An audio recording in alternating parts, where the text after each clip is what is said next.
Welcome back. We are continuing to talk about water today. Hopefully, if you listen to Monday, you have been increasing your water. And going longer between pees. So this is what I've learned because I don't know everything. And it's very interesting. I don't have to pee that often, so I'm curious. So when you go to the bathroom a lot, what you're doing is you're using more muscles to pee, like you're pushing the pee out versus having it be a reflex. So your bladder should get full to the point where it's a reflex in the body versus like a strain. Because what most people, what they're doing is they're not allowing their bladder to get full before they empty it. And so then they're losing that reflex and then you lose the control of your bladder.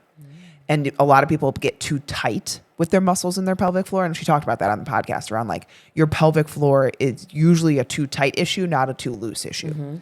And so I am definitely the too tight, too much straining, obviously that type of thing. And I also would like, she calls them jicks, but like just in case pees. Yep. Like you're about to get into the car, you're about to go to grocery store, you're about to go on calls. And I was totally the person that did that. Like I would pee twice during my workout. I would pee before my workout. I'd pee in the totally unnecessary. And so since I have been extending the times between my pees, and she said like, you're going to feel like you have to pee and you have to hold it and you have to basically like train and get distracted and find a way to hold it. Like obviously don't pee yourself, but find a way to hold it to where You don't want to wear Depends? You don't have to wear Depends? No, that was actually part of the recommendation. And I'm sorry, Veronica, if you're listening, I can't do it. I cannot I will. I now know what I'm getting you for Christmas. No, she said to actually use a pad. I'm just kidding. For workouts in particular, because people listen, I do not think I think that a large majority of women pee when they work out and just let it be. Like they just like, that's part of life. It should not be part of life, even after you've had kids. And so when I do double unders currently, they're like, I notice like I have to pee.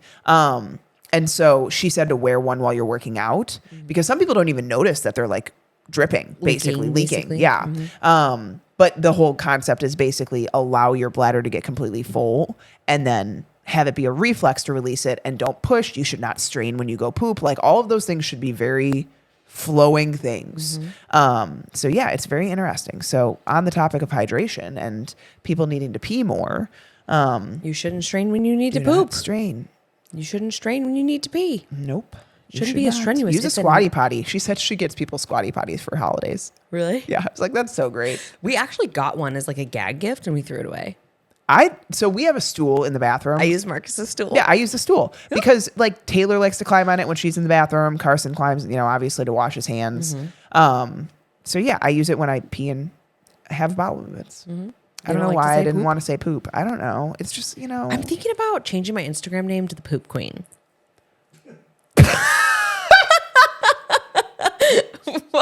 I just love Art's reaction.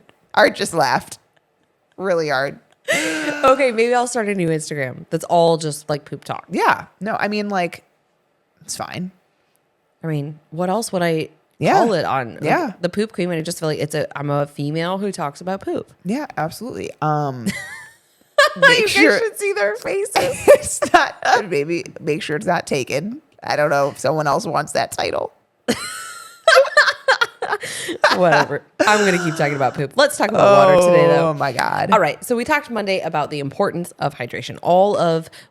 A majority of the roles that water plays in your body. We talked about short-term dehydration, long-term dehydration. And today we're going to talk about different types of water because we get a lot of questions. Okay. We get a lot of... I got it. What's my new Instagram name? Oh, you got it? Oh, sweet. I'm thinking something around the stressed out mama because I want to talk about like how to remove and reduce stress because so many moms just like accept that.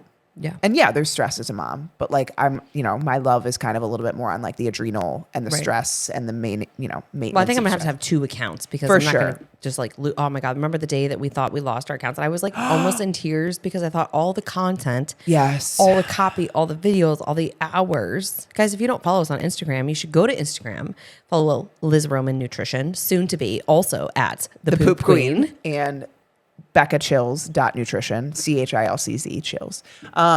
This is also in the show notes. If you guys These are always follow us on. We do a lot of content. Instagram is where the majority of our content is. Yeah. I totally forgot that we had a new website and like hadn't updated my Facebook in a long time. But for this presentation that, I'm going to do, the guy was asking me, presenting us to, his company. And I was like, oh, I'm so sorry. My Facebook hasn't been updated in like months. So we fixed that. Yeah. Facebook is definitely an older population, I think. Instagram's a little bit more like 20s, 30s, 40s. And I feel like TikTok is like teens and 20s. Well, I push my stories from Instagram to Facebook. So I still do Facebook. Totally. I'm just not, I'll be honest, the amount of notifications that I have on Facebook from our main Facebook group, as well as all the other groups, and the way that they've changed things, like I don't see what I want to see anymore. I see a bunch of weird things that I actually figured out how to fix that, but Facebook stresses me out. Facebook in general is like, yeah, I don't know. Yeah. But we still have our groups there, and we actually have our gut and hormone group specifically for content, where we go and we do lives a couple times a month. You can ask us questions there, and we're in those groups. We have, an admin that monitors those. But like, just even from a personal perspective, like I don't even know if I posted our family. If I did, our family photos came from Instagram to Facebook. Anywho, let's get back to water. So we are all over the map today, but now we have solidified that I will be at the Poop Queen, and we'll talk about water as my first post, because this is important for you not to have to strain. So when we think about water, we want to think about the cleanest, purest water that we can possibly consume, because there are a lot of things that are in different sources of water, well water, tap water. We're going to dive into that today. But, if you're somebody who's drinking unfiltered water, please go and buy a Brita, buy some sort of filter. You can do this for your home. You can do one that you install into your home. You can do this for your shower heads. You can put a whole house filtration in. If you can, do that, that's fantastic. For us, we just have a water filtration system, at our sink. I haven't gone to like the showers and things like that yet, but there's a lot of nasty things, chemicals, pesticides, medications, that get into our water supply. And this is why I think a lot of people have heavy metal toxicity. We deal with a lot of even gut imbalances, right? When we think about parasites, you guys have listened to that podcast now about parasites with Diane Kaiser.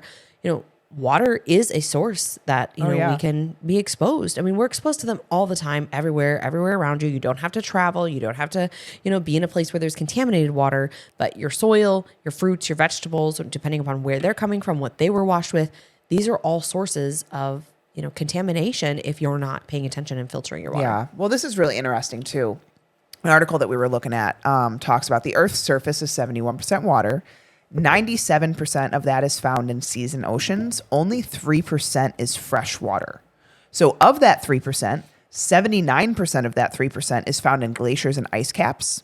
29% is groundwater. 1% is surface water. So of the total, less than 1% is drinkable and available for human consumption, found on the surface and in underground aquifers. And ever since World War II, when they had bombing, the residuals of that have basically contaminated all of our water sources.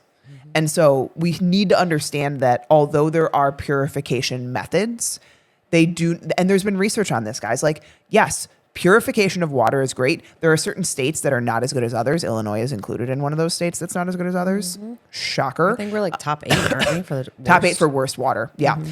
We're top 1 for everything that's horrible. I hate Illinois. Anyways, moving on. But yet we still live here. I don't know. I mean, like, it's really hard to move. Yeah. Oh, no, I'm ready ASAP. I've been looking at houses. Can you convince my in-laws to move? Because I need my in-laws, and my parents will live in Florida for half the year, and that's fine. My in-laws, I need to move. I can go over and have a cup. Can I maybe bring some wine? And they like wine, right? Mayomi is their favorite. Okay. By the way, guys, Mayomi Pinot Noir is phenomenal. How do you spell it? Maomi, I think. Okay. Or Meomi, Mayomi. Got it. It's delicious, by the way. If you like good wine, it's delicious.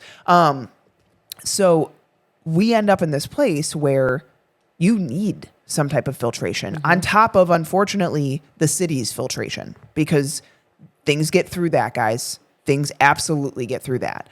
And they have tested that. Look at the EWG, the Environmental Working Group. They have a lot of stuff that you can do. You can enter in your zip code, all kinds of things. You can even test your water, test strips. By the way, I need to grab your test strips because I need to prove to my husband that we need water filters. It's disgusting. I don't know if I want. We have a filter system on our fridge. And we change that frequently, but I would like to test it still And I would like to get one for underneath the sink. But anyways, we need to talk about the different types of water. So number one is tap water. And this is where a lot of bad things tend to end up in. The water that you get from your faucet is called tap water. This is generally sourced from a dam or a river, treated at a water treatment facility, stored in a reservoir, and then supplied to homes through water pipelines. While the quality of tap water generally has to meet the government guidelines and often does at the water treatment plant, intermittent supply through old distribution pipelines, which run parallel to sewage lines in many cities of India, fun fact, can render this water unsafe, especially during peak summer and during the rainy season, which is prone to flooding. Okay. If you've ever looked at what pipes look like that that send your water to your house, you don't want to look. Yeah. Or maybe you need to look to understand what is actually getting into your water. Yeah, I'm going to have Art go get our water tester right now so I can tell you guys what exactly it tests for, because it's a device. It's not it is digital, but it's a device where basically you're going to fill up 2 glasses. It's got some prongs on it and it'll go either side. And one's testing for, I think, lead and mercury, and the other one's testing. And so when we tested our water here in Lisle, where we used to live, as well as Bolingbrook, it turned almost black. So it was green, blue on one, and then the other one was almost black. And so just think about that for a second. Like, that's not something I want to be putting in my body, right? I do not. So, and then when we look at, like, did you talk about mineral water? Not yet. Okay, good. Sorry, I was distracted. It's okay. Looking at my water tester. So mineral water, as the name suggests, is enriched with vital minerals, mostly calcium and magnesium. So natural mineral water is taken from underground sources, which are rich in mineral content, and then packaged and sold as mineral water in your grocery stores, right? So as you can imagine, I mean, this sounds great on the surface level. Awesome. I've got this water. Now it's got some, sodium and magnesium, and it's coming from the earth. But what about all of the processing and the ways that they distribute this, right? Because that's quite expensive, I would say, compared to tap water. And you have to imagine that the natural mineral content, while it does provide health benefits, at the source, by the time that it's gone through this distribution and is, sent to stores, you're probably losing, some of that, and there's some contamination there. So, if you're looking at just mineral water, it does have benefits in terms of, your digestive system. Again, minerals are the spark plugs to the body, can help support your immune system, and many other benefits. But here's the thing: you want to make sure that it's good quality sourced. And when we think about any of the packaged drinking water or bottled water, mineral water included, this has been treated with different technologies, right? Such as filtration or reverse osmosis, UV, ozone, and water treatment plants. And then they're filtering it into pouches or bottles. Now they even have like the cartons, right? What's the name of that company? The box Fiji? water? Oh, no, it's box just water. Water or something. Yeah. And so it's great that we have that. Obviously, we want to have bottled water, but again, the mineral content or, the way that they are treating these things is going to change and alter what that natural water was. Mm-hmm. And we also need to consider that a lot of these bottles, when they are stored or, sent places, they are exposed to heat in a lot of ways. So like we need to consider temperatures that these things are stored at, because when things are in plastic, we all know the BPA exposure that can happen with plastic bottles, which is why you never want to have hot things in plastic, because the BPA leaches into those things that you then consume. So although bottled water can technically be, quote unquote, healthier or better because it has more filtration involved, you're then exposed to the BPA from the plastic. So I want to say like F me, right? Yeah, it's hard, Number 4 is spring water or glacier water.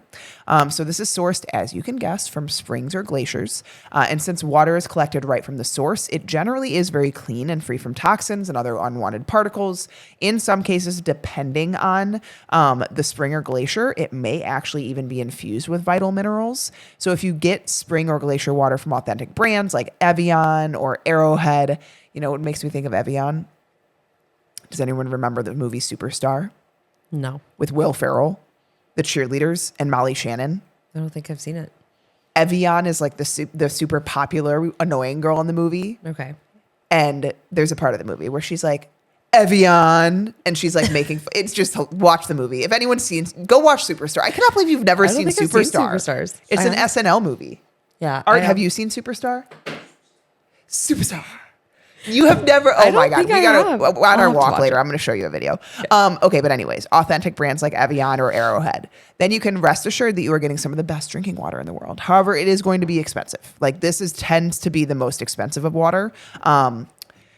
Don't choose lesser known brands though. Some companies are guilty of selling raw spring or glacier water without testing it. As such, it can't contain toxins, germs, bacteria that can make you sick. So trusted brands, guys.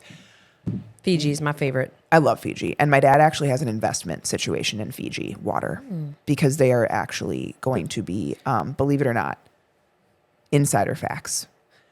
Fiji, I don't know if it's Fiji or there's another spring in that area that like the glaciers are actually drying out. Oh, yeah, you told us this. Yeah. And so he's invested in another company that's got a new like tap on a different spring, like a Does he want to adopt me? That I think will pay out very well. Does he want to adopt me? Do I need to get him some wine too? Listen, I'm just going to talk to all of my parents. Just show up at their house with their favorite bottle of wine. And by the way, here's my proposal. My kid's got to go to college, okay? Yes. Okay. All right. So let's talk about well water. So we know that this is very common, right?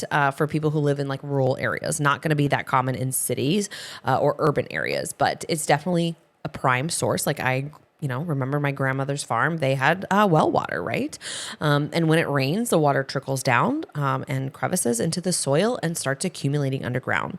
A well is then drilled on top of one of these natural underground water reserves and so that they can directly collect water from the source beneath.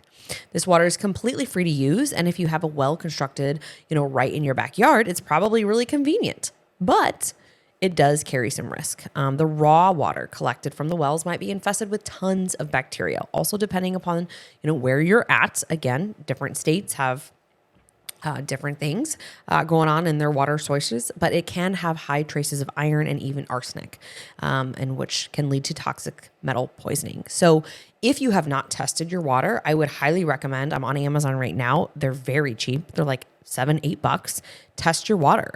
The one that we have looks at chlorine, hardness, iron, pH, the acidity of it, the total alkalinity of it, copper, iron, nitrates, as well as hydrogen sulfide. So test your water. I mean, even if you are tap or your city or your well, I would actually say test, and we did this with our water filtration system compared to our tap water, compared to the refrigerator filter.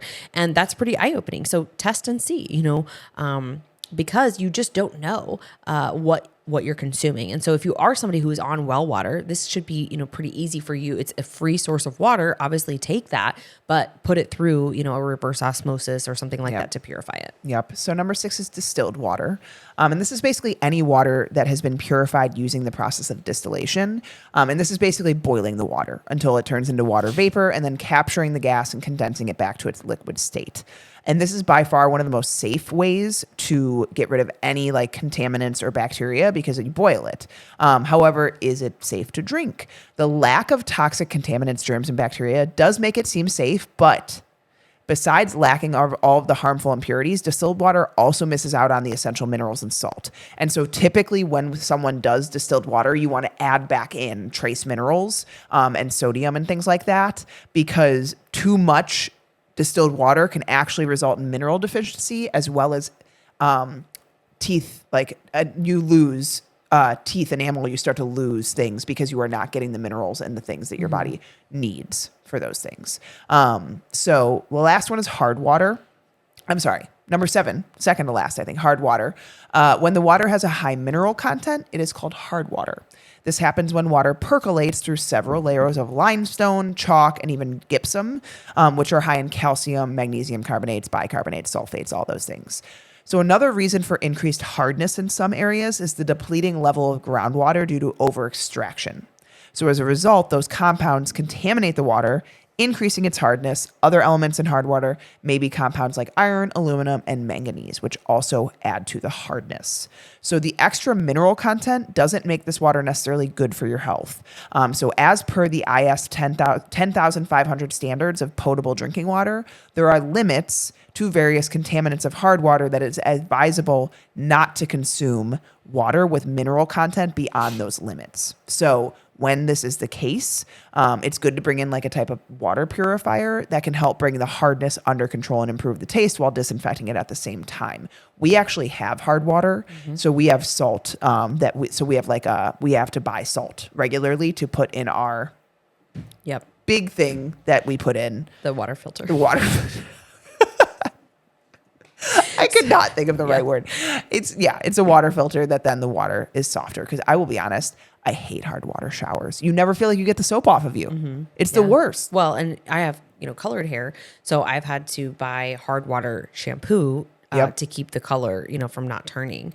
So, and I can look up, it's talking about like UV and reverse osmosis in terms of, how you're filtering. So our system that we have, I can put the link in the show notes for Amazon. It wasn't that expensive, but it's got like 4 or 5 different. It's like $300 or $400. You put it underneath the sink. Well, and before that, we were buying the Costco. Yeah, you guys were. Of the alkaline. Man, those are the best though. I know. Water bottles, but shoot, with inflation, it's probably $20 a case now, I know. So, all right, the last one here, and then I do want to just quickly touch on, I pulled some other information up regarding what is in tap water.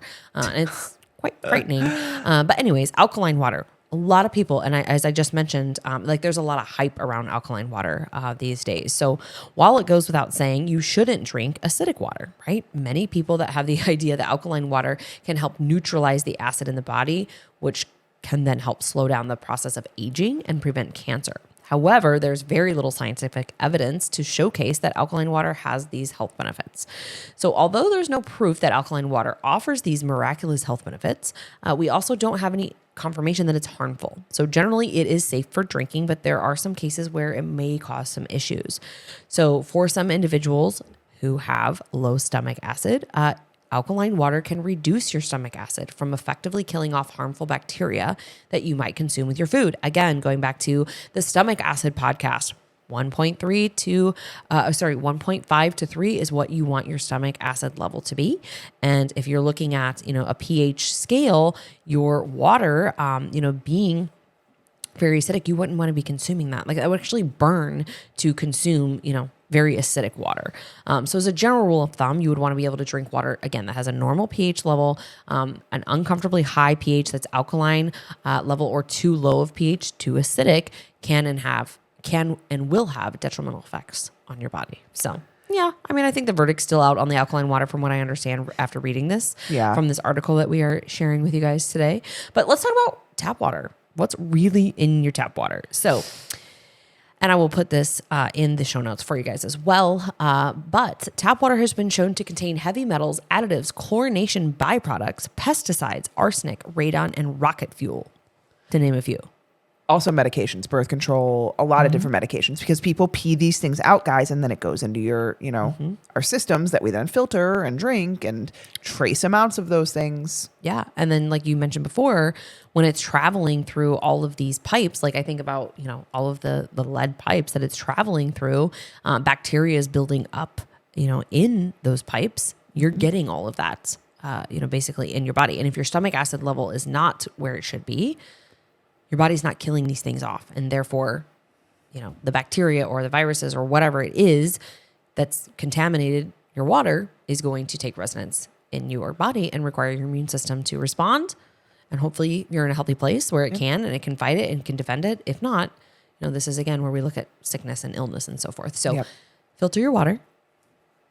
Sometimes you might need to, if you're doing like we talked about, you're boiling the water, you need to add things back into it. So the other last thing that we want to talk about really fast, because we talked a lot about sodium and the need for sodium and electrolytes. So there's some other hydration electrolytes that play a big role. So sodium for sure.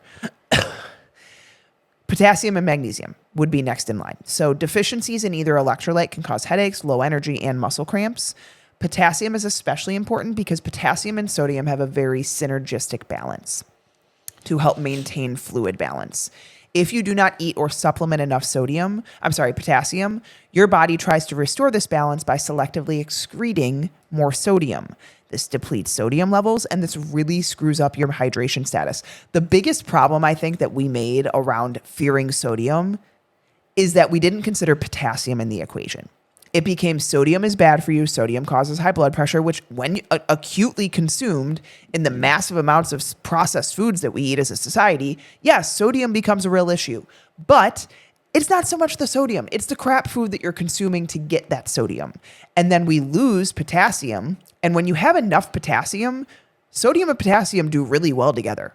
Eating enough sodium and potassium together is great for your fluid balance. So unlike sodium, you lose very little potassium and magnesium through sweat. So you still want to optimize dietary sources to prevent deficiency, but we need to understand that getting as much potassium and magnesium from food is the name of the game.